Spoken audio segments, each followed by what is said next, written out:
ইস, যদি আমার বাবা আজ বেঁচে থাকতো। আর কুরবানি তো আমাদের জন্য স্বপ্ন। গরিব ঘরে জন্মাইছি তো।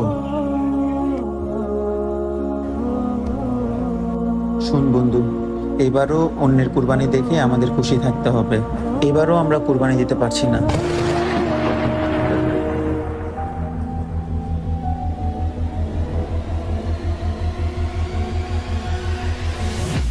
কিরে, কি যেন বলছিলে এতক্ষণ? আরে ও বলতেছে ওর নাকি বাবা নাই।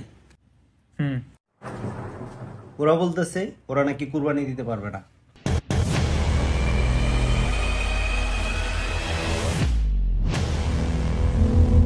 তোরা বলছিস আমাদের দ্বারা কোরবানি সম্ভব নয়? আসলেই তো, আমরাই বা এত টাকা কোথায় পাবো? কিন্তু একটা জিনিস চিন্তা করে দেখেছিস, আমরা চাইলে কিন্তু পারি। আচ্ছা, কিভাবে?